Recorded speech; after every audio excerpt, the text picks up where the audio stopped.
জুবিন গাৰ্গ আজি আমাৰ মাজত নাই, এইটো কথা বিশ্বাস কৰিবলৈ টান লাগিছে, ভাবিবলৈ টান লাগে যে জুবিন গাৰ্গ আৰু নাই। আজি 3 কোটি 3.5 কোটি মানুহ স্তব্ধ হৈ গৈছে। অন্তৰে যেন মানি ল'ব পৰা নাই যে জুবিন গাৰ্গৰ এই বিয়োগ ইমান কম সময়ৰ ভিতৰতে গুচি গ'ল। এয়াই যেন আমাৰ কাৰণে বিড়ম্বনা, আমাৰ কাৰণে বহুত দুখ যে আমি জুবিন গাৰ্গক আৰু পাব লাগিছিলে, কাৰণ তেওঁৰ বহুত দিবলগীয়া আছিলে, আমি বহুত পাবলগীয়া আছিলে।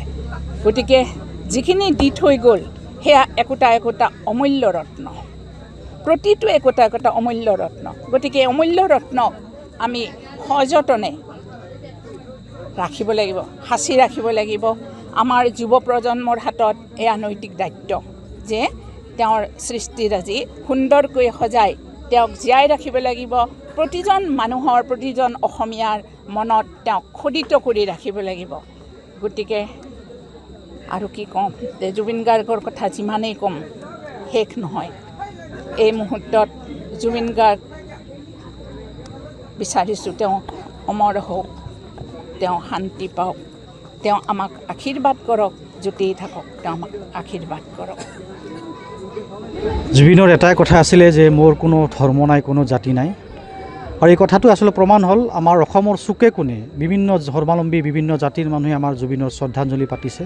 এইখিনিকে প্ৰমাণ কৰিছে যে আচলতে সঁচাকেই তেওঁৰ কোনো জাতি ধৰ্ম নাছিল, তেওঁ এজন মানৱতাবাদী আছিলে, আৰু এই মানৱতাবাদী আৰু প্ৰকৃতিপ্ৰেমীও আছিলে।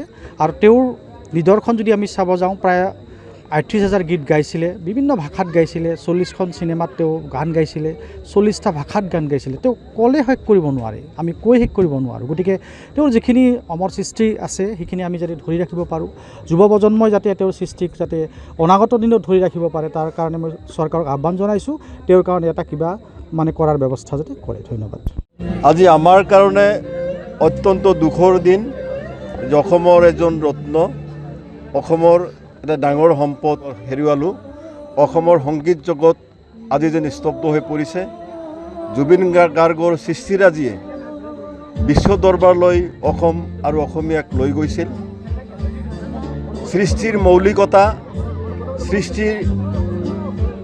তেওঁৰ যিটো সৃষ্টিৰ যিটো ধাৰা, এইটো অসমীয়া সংগীতক এক নতুন মাত্ৰা প্ৰদান কৰিছিল।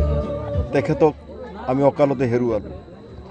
তেখেতক হেৰুৱাৰ বেদনাত শোকস্তব্ধ অসমবাসী আৰু আমাৰ অঞ্চল বৰতাৰী, কান্দুলী, সমগ্ৰ এই এলেকা শোকস্তব্ধ হৈ পৰিছে। আজি আমাৰ এই অঞ্চলৰ ডেকাচামে, জুবিন অনুৰাগীসকলে একগোট হৈ বৰতাৰী হাইস্কুল খেলপথাৰত যি শ্ৰদ্ধাঞ্জলি অনুষ্ঠানৰ আয়োজন কৰিছিল, সেইটো আমি সকলোৱে সম্পন্ন কৰিলোঁ। তাৰ বাবে আমি অঞ্চলবাসী সকলোকে, যুৱক সমাজ আৰু আটাইকে আমাৰ মুৰব্বীসকলক আমাৰ ফালৰ পৰা আমি আন্তৰিক ধন্যবাদ আৰু কৃতজ্ঞতা জ্ঞাপন কৰিছোঁ। জুবিন গাৰ্গ অমৰ হৈ থাকক, তেওঁৰ সৃষ্টিৰাজিয়ে আমাক চিৰদিন অনুপ্ৰেৰণা দিয়ক, আৰু তেওঁৰ দৰে তেওঁৰ সৃষ্টিয়ে যুৱ সমাজক নতুন পথৰ সন্ধান দিয়ক, সেই কামনা কৰি শেষ কৰিছোঁ। ধন্যবাদ। আমাৰ জুবিন দা তেখেত আমাৰ মাজত নাই, আমি শোকত ভাগি পৰিছোঁ। আপোনালোকে দেখিছে বিভিন্ন জাতি, ধৰ্ম, বৰ্ণৰ নিৰ্বিশেষে বিভিন্ন অঞ্চলৰ বিভিন্ন ৰাইজে, বিভিন্ন স্তৰৰ ৰাইজে তেখেতক শ্ৰদ্ধাঞ্জলি জ্ঞাপন কৰাৰ লগতে আমাৰ BK অঞ্চলৰ যুৱ সমাজ, আমাৰ জ্যেষ্ঠ নাগৰিক সমাজেও তেখেতৰ অনুৰাগী আৰু তেখেতৰ মৃত্যুত আমি মৰ্মাহত হৈছোঁ। আমি তেখেতৰ মৃত্যুত মৰ্মাহত হৈ পেলাই আজি আমাৰ এই শ্ৰদ্ধাঞ্জলি অনুষ্ঠান আয়োজন কৰিছোঁ। তেখেত আমাৰ মাজত নাই, তেখেত অমৰ হওক, তেখেত দূৰৰ পৰাই আমাক আশীৰ্বাদ কৰক, তেখেতৰ বিদেশী আত্মাই যাতে শান্তি পায়, তাৰ বাবে আমি প্ৰাৰ্থনা জনাইছোঁ। যিকোনো খবৰৰ বাবে যোগাযোগ কৰক 7099017330 লগতে 7099017110 নম্বৰত।